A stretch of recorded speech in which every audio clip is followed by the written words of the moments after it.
wanted you to be aware that we are going to post this recording on our Pure Water Partners website afterwards for those folks that weren't able to make it tonight. And also part 2 of this workshop will be held next Tuesday at 5:30. So before I go any further, any logistical questions?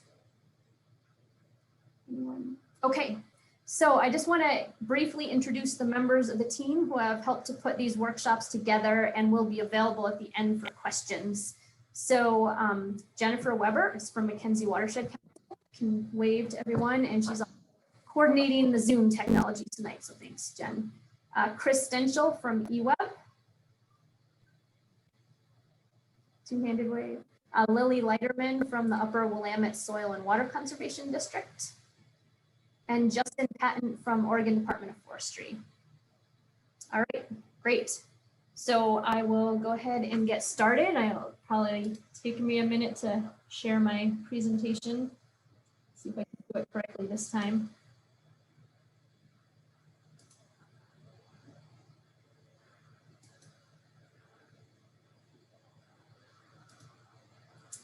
All right, somebody give me a thumbs up if you can see the right thing. Oh, good.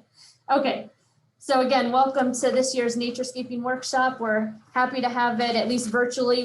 We had to cancel our one last year, so glad you're all here.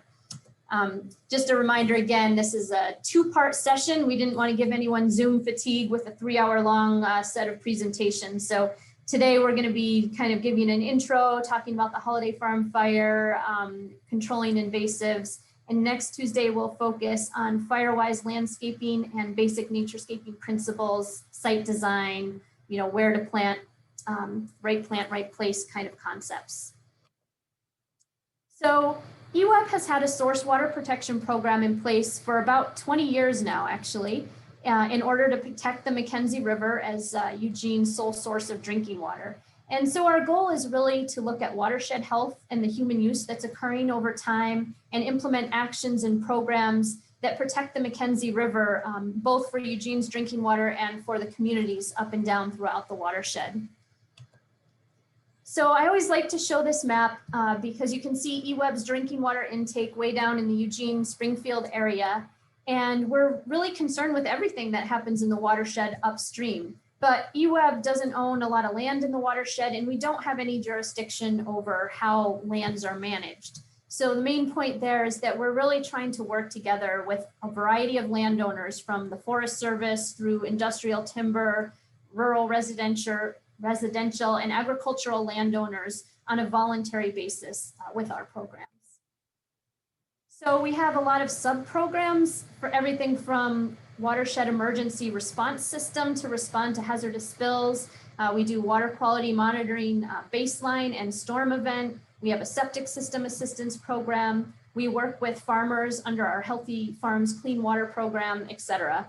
And tonight I'll be focusing in on the Pure Water Partners program and creating healthy riparian and floodplain areas and reducing pesticide and fertilizer applications through naturescaping.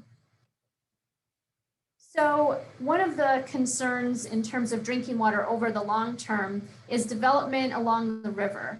And again, no one house, poses a huge threat to water quality, but we're just concerned with the cumulative impacts over time, especially with homes that are pretty close to the water. And so when you have flood events like the one in the bottom right-hand corner, which I believe was the 96 floods, that can overwhelm septic systems and flood garages and sheds where there might be chemicals and other substances stored. So, these are kind of the things that we're thinking about over time and trying to find ways to create a buffer between structures and the river. And this is just to mention that, over time, we do detect some pesticides in the McKenzie River. We've detected a few. However, they're in extremely small quantities and generally orders of magnitude lower than any regulatory standards where they exist. But I just bring this up to show that they do get into the water, and we want to make sure that their quantities don't increase over time and it doesn't become a larger problem. In addition, and I did want to mention, of course, that the holiday farm fire has brought an additional array of potential contaminants into the picture, and so that's a little bit different than usual. So our programs are oriented to protect healthy riparian areas and floodplains, and we recognize the critical water quality functions that they do in terms of buffering chemical runoff from all types of land uses, farms, forests, and residences, and that's really an important function. In addition, they slow floodwaters and kind of control or help to lessen the erosion on the banks. They provide water storage and aquifer recharge for the low flow months in the summer, filter sediment, provide shade to streams and tributaries, and provide habitat for fish and wildlife. So we designed the Pure Water Partners program a number of years ago with a main purpose of rewarding good stewardship through payments to landowners who agree to maintain healthy riparian areas over the long term. And then we help to facilitate restoration on other properties that need additional work. So we originally designed the program to focus on protection because it's much more cost effective than restoration kind of after the fact. But we also recognize that there's a variety of lands in the watershed and some need protection and some need restoration. So we have both of those as a focus now. And our other goal is to align funding from multiple watershed partners from a variety of grants, federal, state, and local, and private funding, and use all of that funding together in an effective and efficient way towards high priority projects on the ground. So we now actually have 4 pathways to our Pure Water Partners program. I talked a little bit about protection and restoration. And we also have the Naturescaping pathway, which I'll talk a little bit more about tonight. And that's essentially for smaller streamside landowners. So, you know, an acre or 2 or less, and basically providing incentives and technical assistance. And I'll talk a little bit more about that. And now we also have a revegetation pathway. So after the fire, you know, we're focused on providing erosion control and some replanting assistance now for landowners within the fire perimeter. So at a basic level, what is naturescaping? So it's basically a landscaping method that focuses on using native plants to conserve water, reduce chemical use, to create wildlife habitat, but at the same time maintaining the type of landscape that landowners would like to have. So aesthetically pleasing, you know, preserves views and things while also being very functional and protecting water quality. In addition, it can save time, money, and energy because maintenance for native plants is typically a lot lower and can reduce chemicals and help to protect water quality. So the naturescaping pathway that I mentioned through the Pure Water Partners program involves signing an informal naturescaping agreement. It's not recorded with the county or anything. It's fairly informal. It is for 7 years. And with it, you receive up to 2 hours of initial consultation and site visit with the McKenzie Watershed Council or Upper Willamette Soil and Water Conservation District. And then EWEB will pay 50% of the cost if you want to develop a specific naturescaping plan to implement on your property. And that's up to $250. We'll also have a couple more hours of technical assistance following that implementation. We offer landowners one-time free invasive removal services by the Northwest Youth Corps, and this has been super popular, so they'll come out for a half day or a day and remove as many invasive species on your property as possible, so that's typically well liked by landowners. And then access to some wholesale native plant nursery stock prices. And the poster, I'll post where you can download this. This is a poster of native plants that we go through, and you can see that you can select different plants based on the soil type that you have, whether it's wet or dry, whether you want, you know, low growing ground cover or trees or shrubs or whatever. And so just a quick section on the holiday farm fire. Obviously that was a huge life-changing event for many folks in the watershed. And you all probably know this, but just kind of visually, you know, it was a fairly substantial part of the watershed. So about 20% in over 170,000 acres. And of course, unfortunately, a lot of homes destroyed in this event. This is a map done by the Forest Service of vegetation mortality. And it's pretty interesting to look at because, you know, these wildfires typically burn in a very patchy manner. But in this particular fire, there were a lot of areas that had pretty severe mortality of vegetation, and especially along the riparian areas. And so as you all know post-fire, this is what we saw a lot of next to the river. And so our focus is going to be on helping landowners to recreate a functioning vegetative buffer between structures, where structures are rebuilt, and the river, and to try to prevent runoff of materials into the water. So some of the things that EWEB is concerned about in terms of water quality, obviously the loss of vegetation and forest cover up and down the river and the tributaries as well. Increased flooding without vegetation to soak up excess water, bank erosion that comes with that as well. And then of course the runoff of sediments, ash, and other toxic materials from buildings into the river. And then kind of a longer term concept that we're looking at is, with increased nutrients and other substances in the water, there may be increased potential for harmful algal blooms as well within the river in tribs. So we are monitoring that. Actually, we've already started, and we'll be monitoring throughout the summer and fall.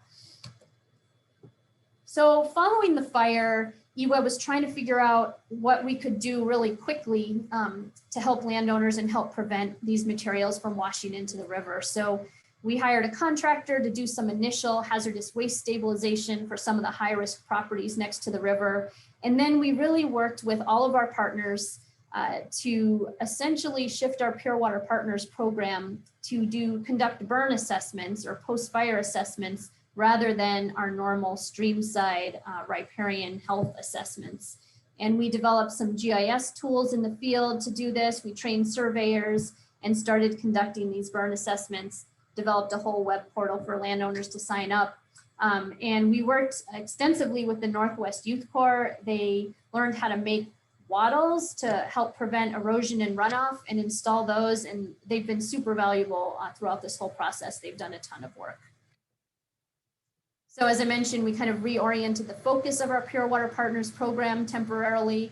We offered burn assessments to landowners looking at erosion concerns, hazard trees and soil conditions, and then we're involved in making recommendations both for the short-term and longer-term replanting recommendations.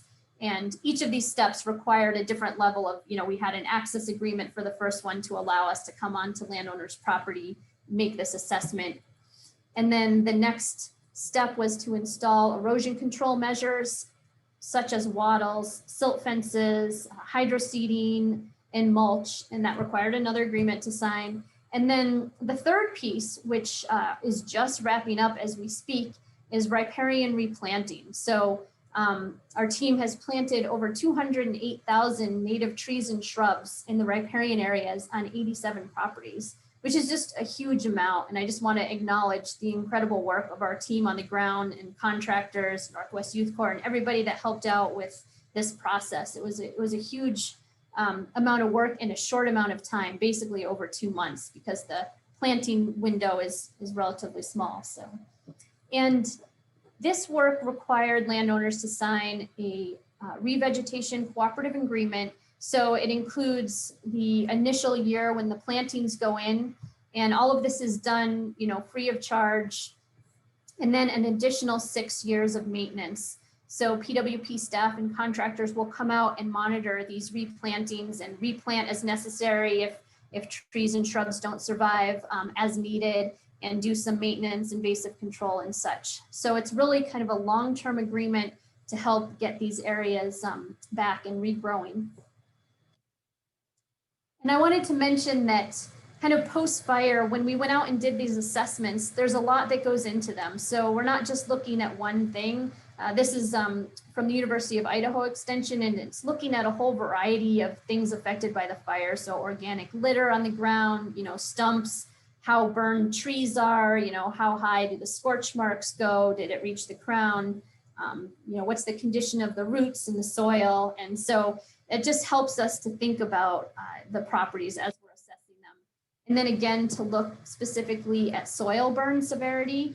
For low soil burn severity, a lot of the down leaves and branches and needles and things are still around and can be used and left kind of as a natural mulch.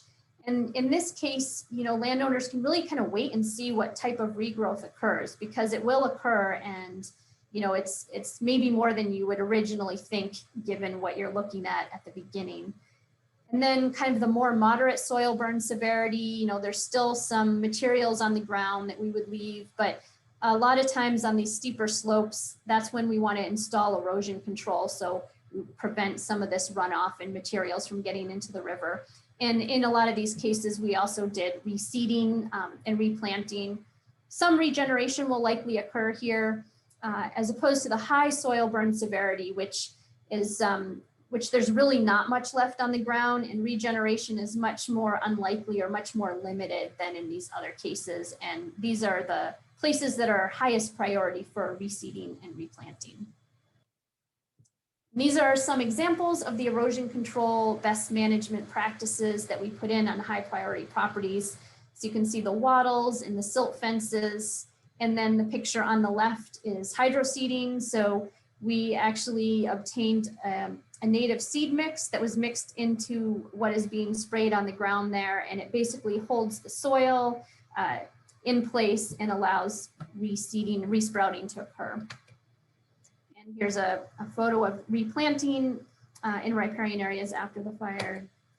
And we also created a dashboard, which is publicly available, where you can go in and kind of see where we are. I mean, we're reaching the end of this phase, but basically the number of burn assessments completed, so 271 so far, which is a significant number. Best management practices applied, revegetation complete on 87 properties. So we're tracking this not only for the public and our board, but also for like grant funding and things, just to keep track of all the work that we're doing. And in a lot of areas now, we're really starting to see some, beautiful regrowth in these areas. So, when we're talking about naturescaping and kind of choosing what to replant on your properties, it might be worth waiting, a little bit this spring just to see what comes up and then kind of fill in the gaps after that, because it's pretty surprising the amount of new stuff that's coming in or coming back at this time. And so next steps. So Jen will talk a little bit more about this in her presentation, but we are starting a program for early detection and rapid response to address invasive weeds, identify where they are, and then we have some assistance with removing invasives. We also have some limited grant funding to provide assistance to landowners with fuels reduction. And then we are doing monitoring and maintenance of the trees and shrubs that we've replanted. And then also asking landowners to just, go out periodically and see what's happening. And if there's anything that's particularly concerning, let us know and we can help. And additional replanting next year, where it's needed. We weren't able to get to all the properties that we wanted to this year. And so we'll have additional trees and shrubs next year to replant. And then we'll continue with our naturescaping and with Firewise education and technical assistance. And then if you're interested in signing up for naturescaping, again, that's something you can contact us about and find more information on purewaterpartners.org. And then I just wanted to put up this page and note, and we'll talk more about these naturescaping resources in our next session as well, but we have a whole naturescaping guide that you can actually download that gives you a lot of specific guidance about how to look at your landscape and what types of plants to plant where. We have posters, both native plant posters and invasive plant posters that you can take a look at. We have a revegetation and planting guide with what types of trees and shrubs you want to plant where in the riparian area. And then we have a list of local sources for native plants. And all of those are on purewaterpartners.org. And then I just wanted to mention that EWEB has some additional incentives for landowners who need to rebuild after the fire. And so we have a home site relocation program that can actually provide up to $7,000 of grant funding to homeowners who are able to rebuild their homes and move them outside of the riparian setback or special flood hazard area. So that's that information is on that EWEB website listed below. We also have a septic system assistance and zero interest loan program. So if you need to make any major repairs or replace your septic system, we have up to $20,000 available in zero interest loan. And then of course we have the Pure Water Partners program, both the revegetation pathway and naturescaping. So those are the resources available. And I think that is the end of my presentation. But before I turn it over to Jen, if there are any specific questions to this, I'm happy to answer them for a couple minutes before I pass it on to Jen.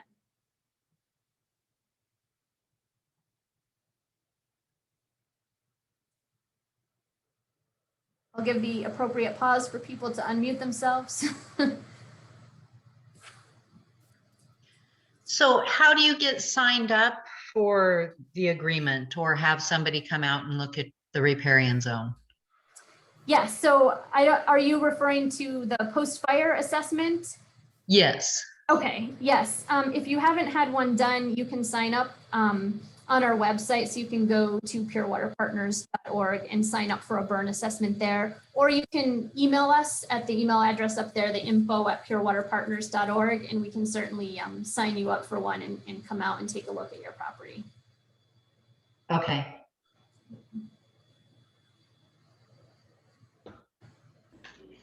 Nancy, rumor has it that ODOT is going to hydroseed along the highway. Are they also using native grass in their mix? You know, I'm gonna leave it to Jen. I believe the majority of what they're using is native, but I think there are 1 or 2 species that may have some problems. Correct. Well, not necessarily problems. So they did take input from us about the native seed mix that we're using. We did provide that to ODOT, and they used that. But then they also added in a couple of species that are really quick germinators. So really they were looking for that immediate quick germination to hold the soil. And so they included sterile wheat, and I think there's another annual that they may have included.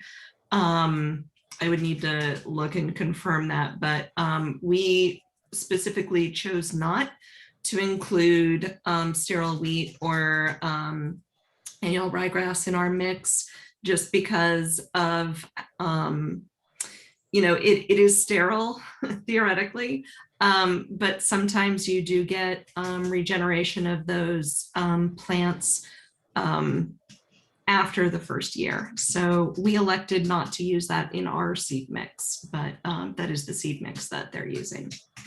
But it is something common that people do use post-fire. So it's certainly within the realm of what folks use. And where they haven't done it yet, do you know, are they still planning? I mean, it seems awfully late for putting grass seed down. Yeah, I would agree that we're definitely getting to the end of the season for germination of that seed. You know, anything that's left, however, may ultimately germinate in the fall. That's how our native seeds are, is that, you know, frequently they need, you know, scarification, whether it's, you know, freeze, thaw, water, heat, you know, that's why there's such a mix, so that there is additional opportunities for germination throughout the year.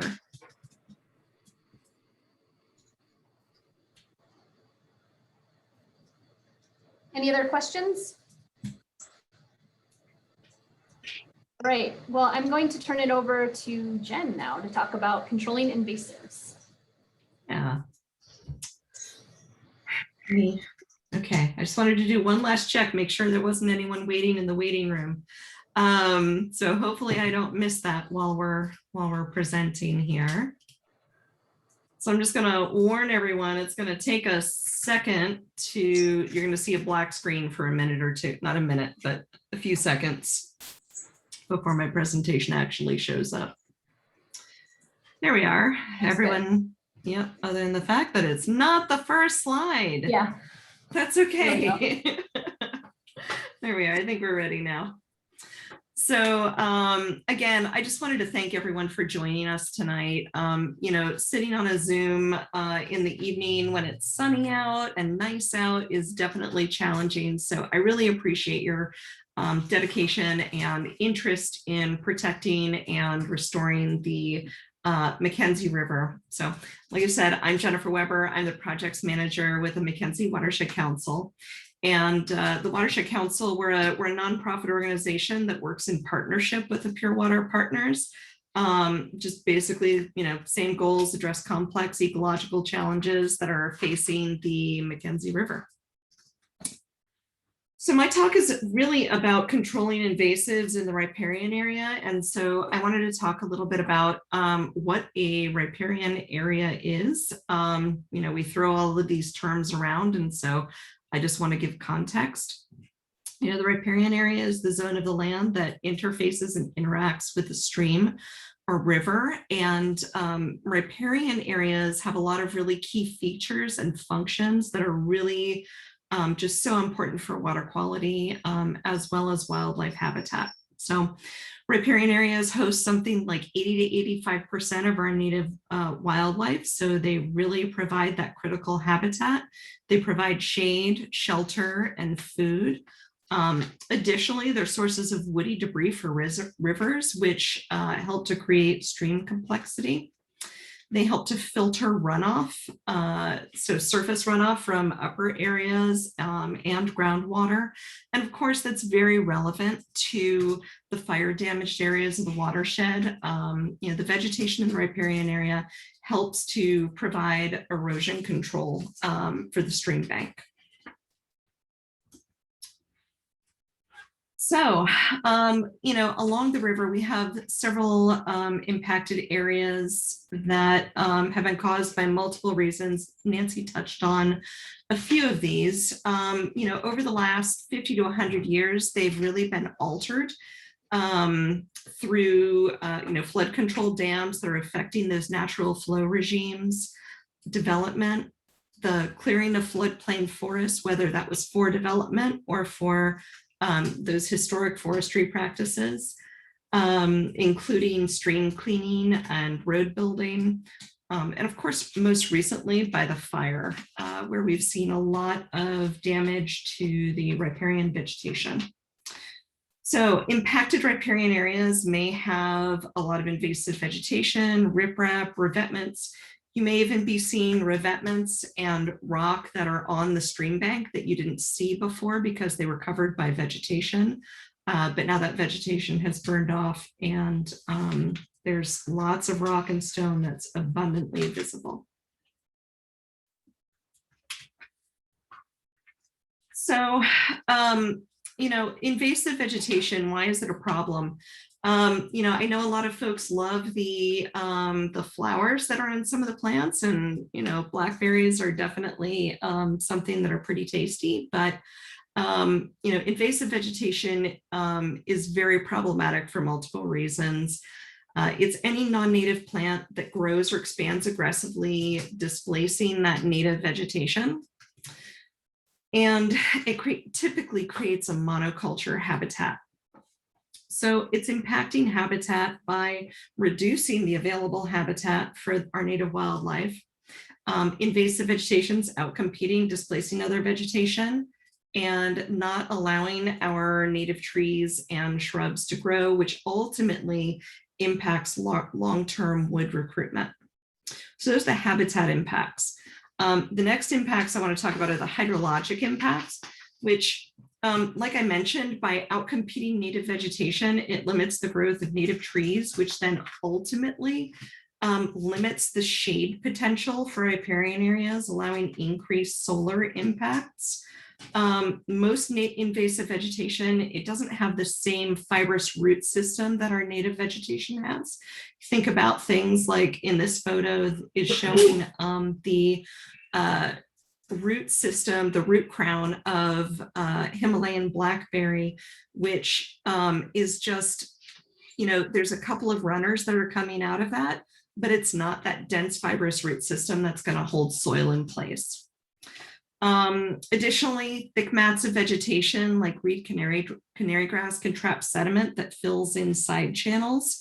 So it eliminates off-channel habitat and reduces floodplain storage capacity. Finally, Invasive vegetation comes with some additional liabilities. Some of these are related to climate and climate change that we're already experiencing. So specifically in winter weather, heavy canopy weeds can destabilize trees. And like we saw during the snowdown event in March 2019, a lot of those trees that had an abundance of English ivy and other vegetation growing within the canopy had an additional surface area that wouldn't have been there previously. And that surface area and the additional weight just took a lot of those trees out, which can cause damage to both the trees and of course structures, and is a safety concern. And then, of course, now, most recently, it's a fuels management concern with wildfire. That dense invasive vegetation can serve as a fuel for wildfire. And, many of the areas that we saw that had the most intense burn from the Holiday Farm fire were really those that had an abundant invasive vegetation present. Particularly English ivy and Himalayan blackberry. We've even actually have a little anecdote. We had one property that over the last 2 years, we've been doing invasive vegetation management on the property, removing ivy, just doing manual control. And the fire burned all the way up to just a few feet of their pump house and about 20 to 30 feet from their residence. And while they did have a canopy fire in that area, it wasn't as intense and their home survived the fire. So, invasive vegetation is definitely a problem that we want to address from all of these perspectives. So one way to mitigate for these impacts is to remove and control invasive vegetation and then replant with native plants in the riparian area. And so doing this has multiple benefits, including reduced maintenance. Native plants thrive in our unique local climate of dry summers and wet winters, which means less irrigation and less fertilizer, ultimately providing habitat to our native wildlife and protecting our streams and water quality. So now that I've beaten into the dirt that invasive vegetation isn't good, let's talk about how we can revegetate with native plants, starting with site preparation. And so my talk is really going to focus on the initial site preparation and invasive vegetation control. I know that for some, the fire burned a lot of the invasive vegetation, but as we've already been seeing, it's frequently already starting to resprout. So now is the time. We have a, terrible silver lining opportunity right now to actually dramatically decrease the amount of invasive vegetation within the valley. So I want to talk about invasive vegetation management and how we manage that. So, riparian areas are very dynamic and a lot of them have already experienced a lot of disturbance, like I mentioned. So they probably already have some invasive vegetation. And to manage invasive vegetation, we really advocate for integrated vegetation management, or IVM, which is a holistic approach that really manages vegetation through a coordinated decision-making process to reduce potential damage to the environment. So it's really a systematic approach that uses appropriate, environmentally sound and cost-effective control methods. Those methods can include a combination of chemical, biological, cultural, mechanical, and manual treatments. But ultimately, the goal is to use the least impactful method to manage and control invasive vegetation. So I mentioned some of those types of control, and I just want to be clear about what we're talking about when I'm describing those. So for example, manual control may include things like mowing, string trimming, brush cutting, I'm misspeaking. Manual control is doing things by hand. So, mowing, pulling, raking by hand, things like, if you have invasive ivy, just pulling that up. Mechanical would include mowing, string trimming, brush cutting, and also using chainsaws. Biological control or cultural control, sorry, is things like mulching, prescribed burns, limiting water to invasive vegetation, as well as limiting light. So that would include things like shade tarping and solarization. And then we have biological controls, which it's a method of introducing another organism, and that may be a thing like a bug, a pest, an insect, but introducing that into the environment to control vegetation. And then finally, there's chemical control. So chemical control is definitely one of the tools that's in our toolbox. We use this method only when other types of control aren't effective. We always encourage folks to use the control method that is going to have the least impact.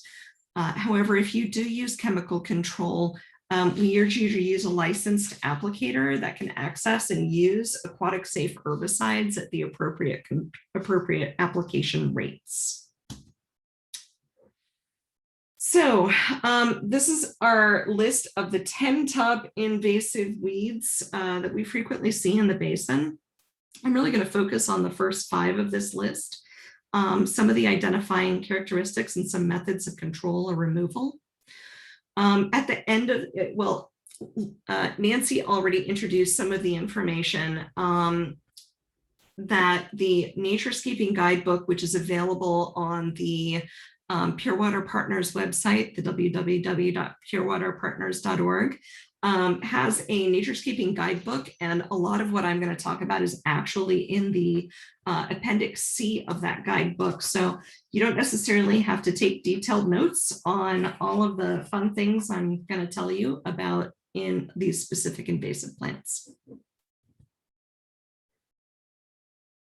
So the first plant I'm going to talk about is reed canary grass. It is very common in the Willamette Valley, including the McKenzie.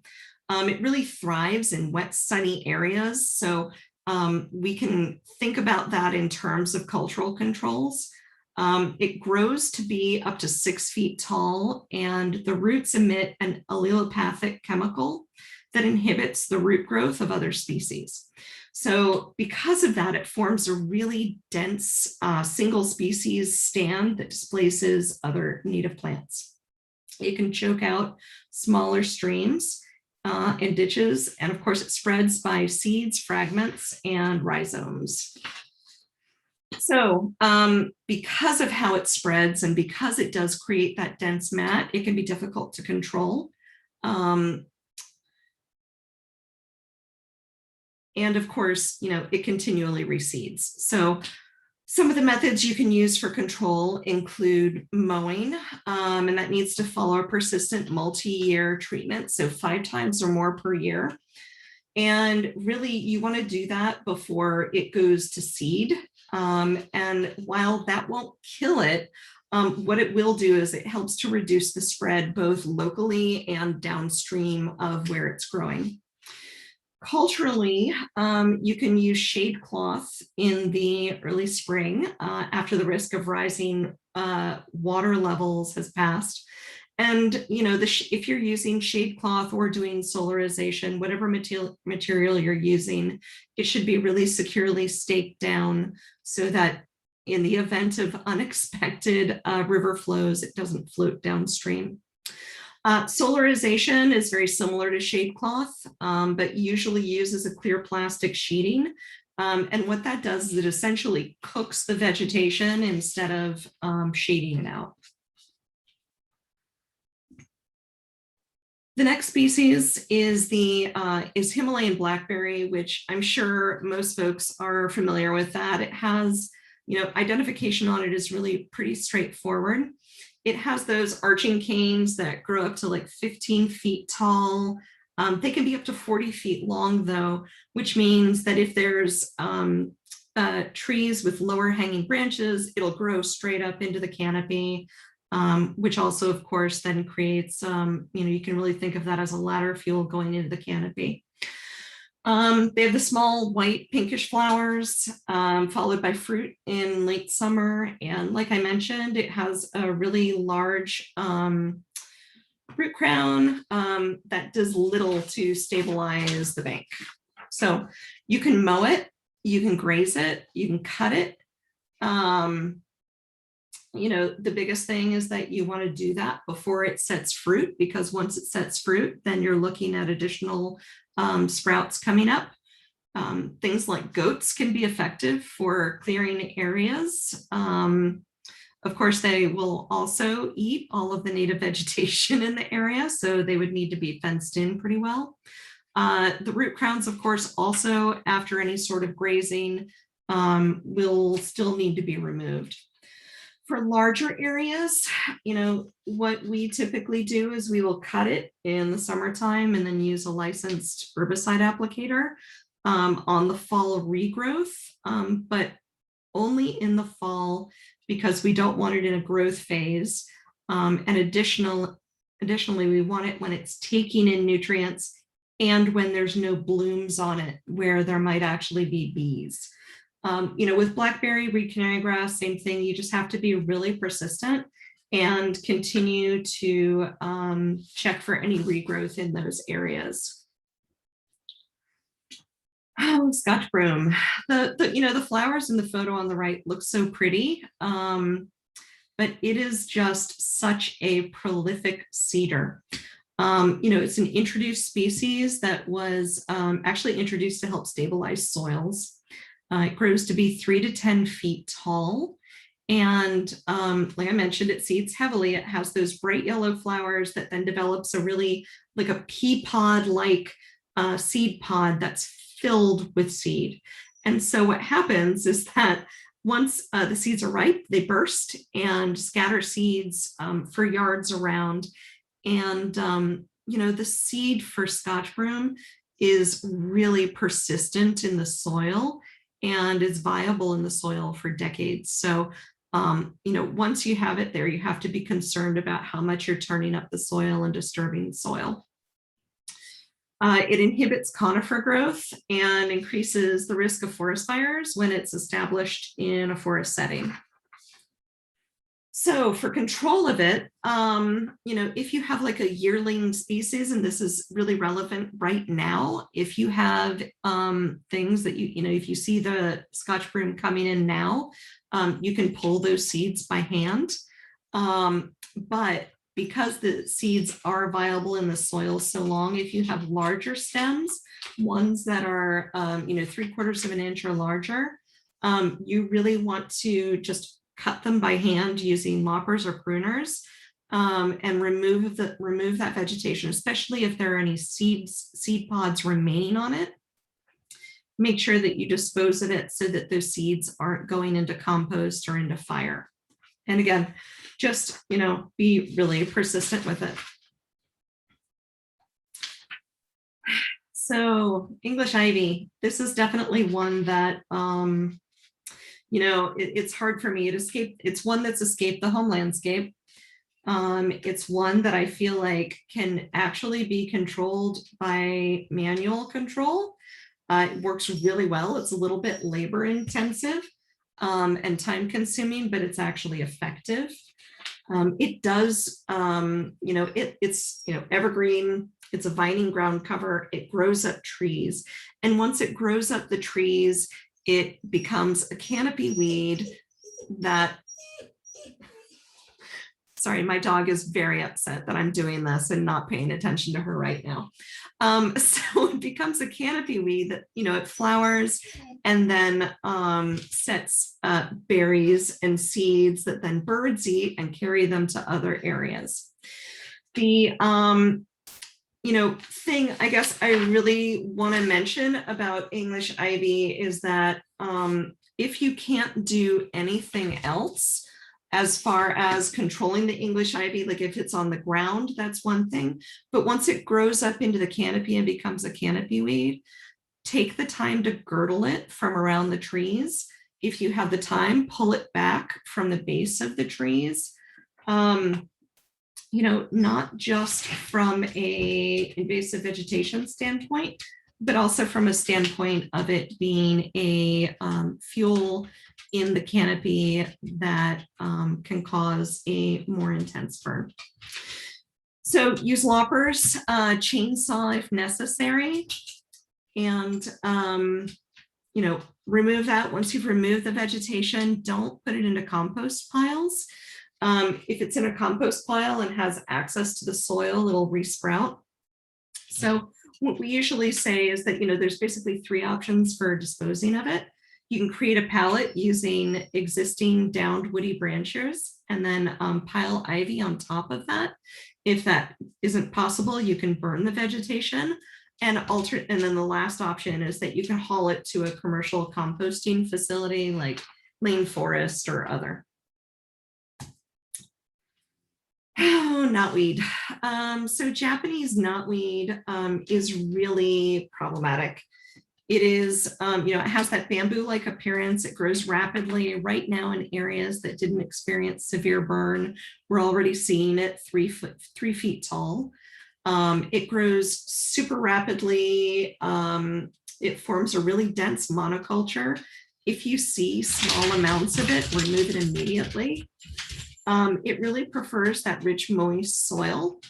And, but, of course, it's drought tolerant as well. It'll rapidly displace any native understory that's existing and can clog small waterways and reproduce from even small fragments. So, I said it can be difficult to control. The rhizomes on it can spread at least 23 feet from the parent plant and can penetrate deeper than 7 feet into the soil. So if you see it, plan carefully and act immediately.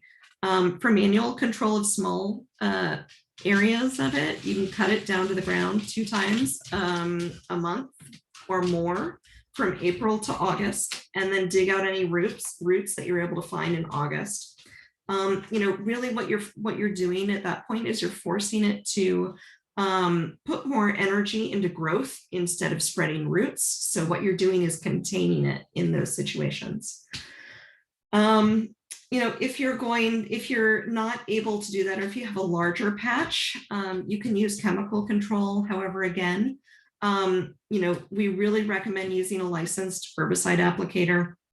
The bees love the flowers on this, so the window for treatment for it is just really, really narrow, and it has to be treated between the time that the flowers have started to die back, but the vegetative parts have not. And so there's about a 2-week window, and really those herbicide applicators are going to know when that timing is appropriate and be able to use the least amount of chemical necessary. So now that we've talked about all of the invasive vegetation, I want to talk a little bit about riparian planting and revegetation. In the second part of the workshop, Chris Stenchel will be talking a little bit about, they'll be really diving deeper into those naturescaping design topics. And then Justin Patton will be discussing the principles of fire-wise landscaping and keeping those home landscapes safe and reducing fuels in the home landscape. But for our purposes right now, really the fire has dramatically reduced the volume of invasive vegetation that's present within the impacted area. On the flip side of that, it's also opened up a lot of the forest canopy, which can provide open and available soil, so that there's a big risk right now that if areas aren't replanted, that they're going to end up with new invasive vegetation sprouting in those areas. So revegetating with native plants at this point is really a great opportunity. So when you're thinking about the plants that you want to use for your riparian planting, and I'm really thinking about those areas, those slopes going down to the river, you want to consider the species composition. And some plants do better in sunny areas versus shady areas. Some do better in wetter areas or drier areas, but always follow that right plant, right place approach that Chris is going to talk a little bit about more in the second workshop. But for our purposes, I really want you to think about considering this visual as a tiered approach, so that you're looking at selecting plants that are going to thrive in the various zones for tiers. And so using water loving plants in areas like willow, ninebark, red osier dogwood immediately adjacent to the stream, and then plants that tolerate some seasonal inundation like Oregon ash, red alder, big leaf maple in the next tier. And then of course, in the final tier, you're looking more at upland plants that really don't tolerate having wet feet, things like Douglas fir, and really most ornamental plants that you're gonna plant, they just really don't do well with wet feet. So the Naturescaping Guide has some really great information for where to plant plants, like where they're best sited, whether they're wet or dry, shade or sun. And so, before you even start to develop your planting plan, you should develop a list of plants with at least 10 different species for each of those areas that are going to provide you some diversity for planting. So the next item is planting diversity and, planting density. And, there are a lot of things that can affect how densely you want to plant. A lot of those have to do with the appearance. Some people are really comfortable with a very natural, more wild appearance, whereas some folks want something that's a little more structured or formal. Really consider how you're going to maintain your plants. Those higher density plantings, which is typically what we do in riparian areas, they can really help outcompete native invasive plants. And those native plants, when they're planted more densely, it also accommodates for any sort of plant mortality that you may end up with due to drought or beaver browse or any other animal browse. We typically plant on a 3x4 foot grid with rows of 4 feet, plants 3 foot on center.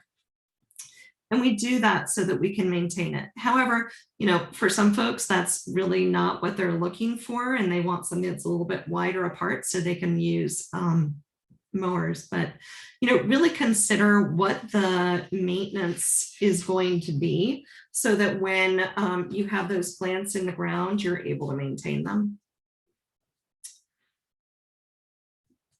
So another thing to consider is the type of plant stock that you're going to have access to. Also, another key feature of this is budget, and the plant stock and budget is actually very closely related. So your container stock that's frequently available at garden centers, wholesale nurseries, etc. They have a much larger visual impact. But they're more expensive and can take more time and effort to plant. You have to dig a much bigger hole for those. For bare root, plugs, and cuttings, they are much less expensive and quicker to plant. They don't give the visual impact that container stock provides. There's also an availability issue with container stock versus bare root, plugs, and cuttings. So containers are generally available year-round, whereas bare root plants are only available in a very small window between January and March of the year. So, definitely consider all of those things into your plan. Also, the last item that I mentioned there are cuttings. So one thing you can also do is you can take vegetative cuttings from plants like willow, red osier dogwood, And those can go in the ground actually, like, it's a little bit late for now because it's getting pretty dry out there, but you know, in the winter time, you can put those cuttings in the ground. And then there are also plants like snowberry that are really easily propagated, where in the fall you can take a cutting, stick it in the ground, and you will have brand new snowberry plants throughout your property. So I've already talked a little bit about maintenance. It's really, you know, I can't emphasize that enough, to really start with the end goal in mind, so that then once you get those plants in the ground, you don't have to relocate them or struggle with how you're maintaining them. So, you know, you've invested money into that new riparian planting, and you want to really plan on maintaining for 5 to 7 years. So within that time frame, that 5 to 7 year period is what we generally anticipate for plants to reach a free to grow status. And really, free to grow status is just, you know, it's the time once plants are large enough that, or large enough or tall enough that invasive vegetation, things like reed canary grass, Himalayan blackberry, aren't going to outcompete them. So I want to talk a little bit about some of the maintenance methods. Really, you're looking at a lot of manual control, mowing and string trimming. It's a super important part of reducing competition with other vegetation, invasive vegetation. So for the first several years, you may need to mow or trim around your new plantings, especially in areas that previously had invasive vegetation. Like reed canary grass, Himalayan blackberry, English ivy. You know, if you plant it in rows, mowing is a great method of vegetation control. If you plant it in masses and clumps, a string trimmer is really going to be your friend. But again, we're just really trying to get plants to that free to grow stage. Another method of maintenance that I wanted to touch on is mulching. So, you know, there's a lot of pros and cons for mulching. Bark chips around base of plants can help with weed suppression and water retention. We typically use a larger grade material like walk-on mulch, which also tends to be a little bit cheaper and takes longer to decompose. You know, there are some cons associated with that. It can provide cover to pests like voles and other rodents. It's also labor intensive to mulch, you know, hundreds of plants. And it's also susceptible to high flows. So if the water comes up, it may take the mulch away. But that actually brings up a great point of why I don't like to recommend using landscape fabric or weed mat. You know, I know some folks really like it, but they have a tendency to fall apart over time and leave bits of plastic in the ground. As an optional substitute, you could use something like cardboard, burlap mats, or you know, newspaper as an underlining sheet instead. Another maintenance item, we've got irrigation. You know, the whole idea of planting with native plants is to reduce our irrigation needs. And, you know, really for these native plants, you're looking at irrigation for plant establishment time frame. So the first few years, so that they have an opportunity to establish those roots. And what we do recommend is that you water, you know, look, you can see the graphic on the right. We want you to water more deeply, but infrequently, so that the roots have an opportunity to really establish and get that deep root system that provides more, you know, long-term sustainability in those plants. Another great thing to use are those, you know, those green gas gauges. I know that Down to Earth has them still. Great way to show that you're watering the appropriate amount and encouraging that deeper root growth. You know, if you were irrigating, it would really be only every 2 to 3 weeks from June through August. And then at the end of the summer, you would want to taper off that irrigation. So another maintenance concern is browse protection.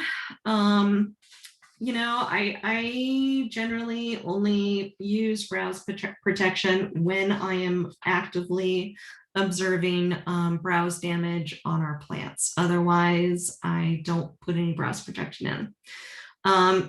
Riparian areas, they provide habitat for wildlife. So, you may have visitors from wildlife like beaver, deer, or elk that might want to have a few tasty little bits of the brand new plants, especially in those fire damaged areas where there isn't a lot of other vegetation available for them.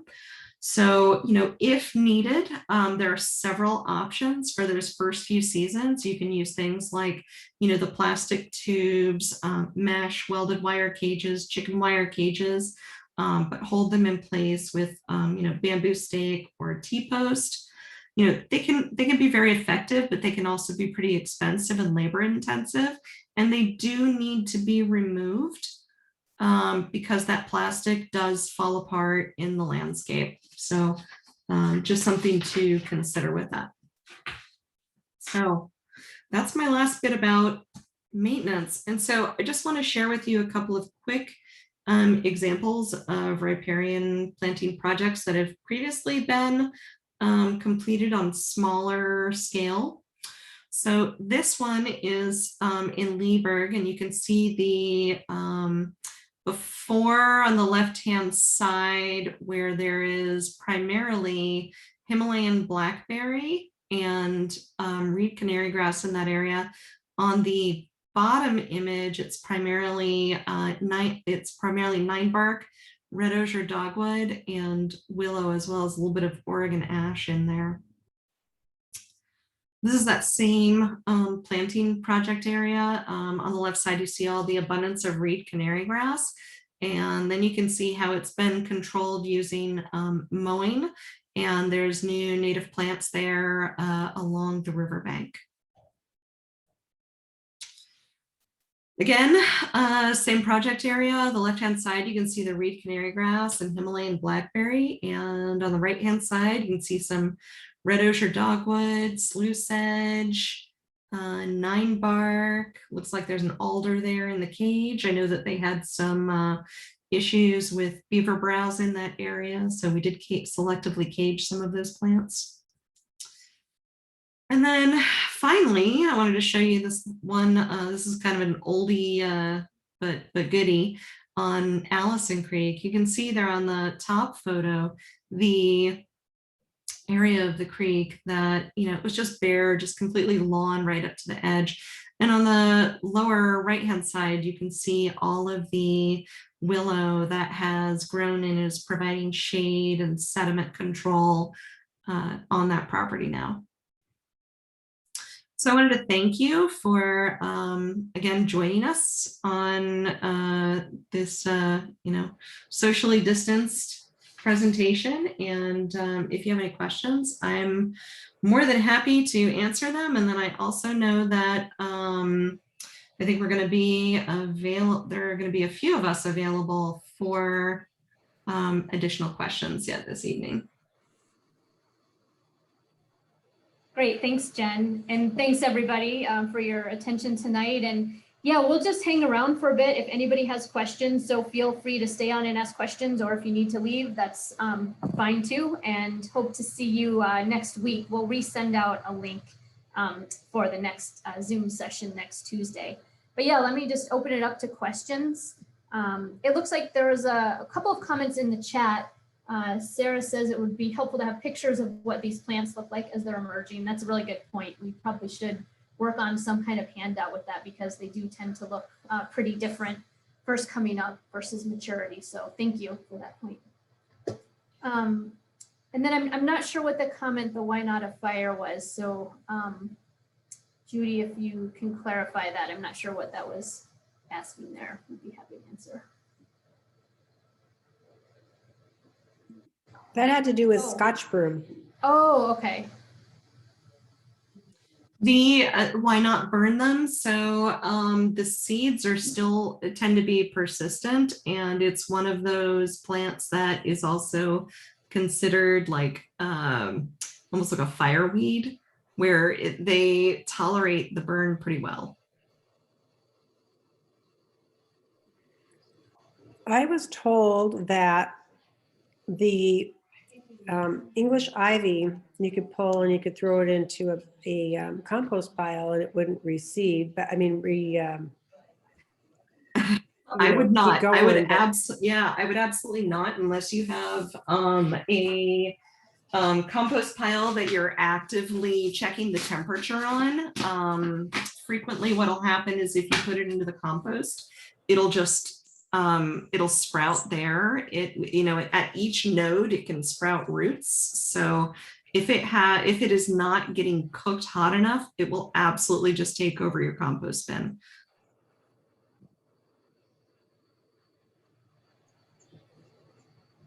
So on the Scotch broom, if you pull the small ones, how should you dispose of those? So, for the Scotch broom, if there's no seeds on it, you can burn it. Like those yearlings that are coming up. But if there are seeds on it, I would definitely dispose of the seeds. And how do you dispose of the seeds? I'd put them in the trash. Those are the plants. So something that we do, I manage a lot of our transmission corridor and stuff where we have some populations. And the idea when we go in is to try and disturb the ground as little as we can, because that seed will be laying there on the surface, waiting to get moved into the soil. And it will literally sit there and desiccate over time, although that can be 20 years plus. But if you don't disturb the soil and basically plant it, it will just sit there until it desiccates. So we disturb the soil as we can with taking out the big stuff, pull the little stuff, and then we'll pile it so that any of the seed that came on it is kind of condensed in an area. But those piles break down pretty quick. They also become kind of a little habitat for short term. And then you've kind of pulled anything that has any seed in one kind of spot, and the stuff that's under that pile doesn't germinate because it's not exposed to the sunlight and it doesn't get into the soil. Yeah, It would it's really important to reduce that soil contact with that. It would be really nice if the disposal company would pick up debris from the yard waste, because not everybody has large properties where they can compost and burn as easily, but I know that's a challenge. I had one more thought here and I'll come back because I don't remember. Go ahead. I'll ask a quick question in the meantime then. I'm really intrigued by all of these native species, and I'm looking for the poster you referred to at the top of the workshop, and I'm on the website, but I'm not seeing it. Is there some way you can post the link directly in the chat to all of the native shrubs and plants? Well, I can post Yeah. you have to scroll down to the Naturescaping resources, and then there'll be a link. Scroll down to what? The Naturescaping section.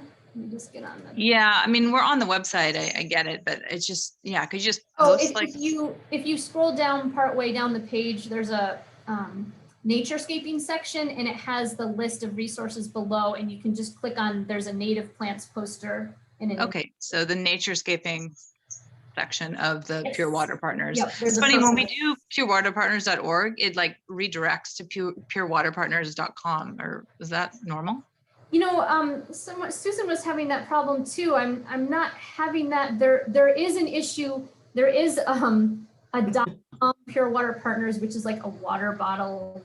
Yeah. And we've had issues in the past with that. So you have to make sure you put in org, but it should. Yeah, no, we did. I mean, we're on the website, but yeah, it just wasn't popping up. Are you seeing it? You can also Nancy, try. if you want putting to share your www. screen, Oh, sorry. you could share your screen and maybe scroll down to show her where it is. That would might be super useful. helpful. Yeah, That would be super helpful. Thank you.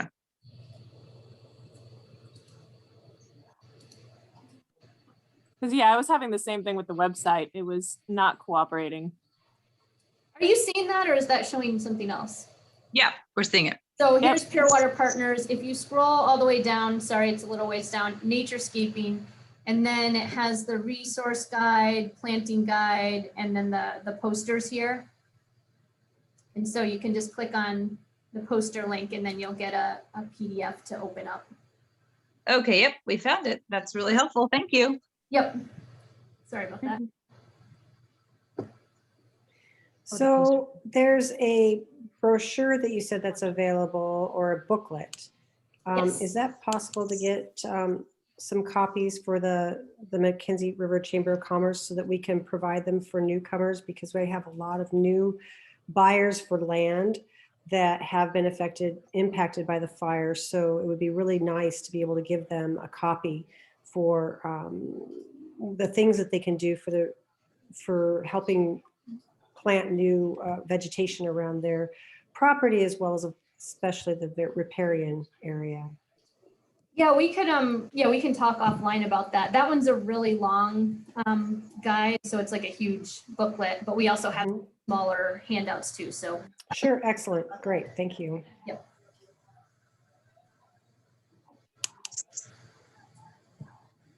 Other questions?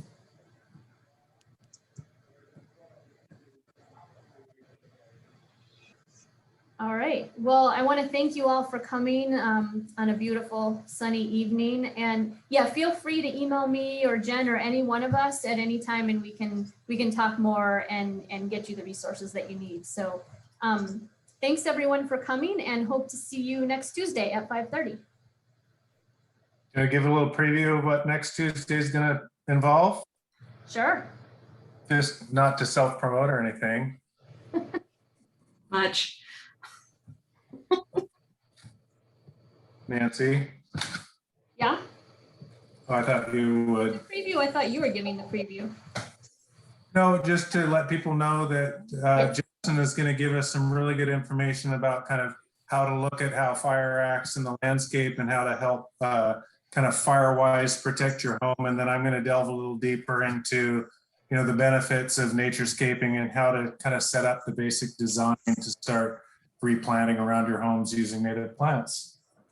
Yeah, so you'll get a great lesson on all different kinds of plants and where to put them on your property, as well as examples of fire-resistant plants to think about as you're redesigning your landscape. So yeah, tune in.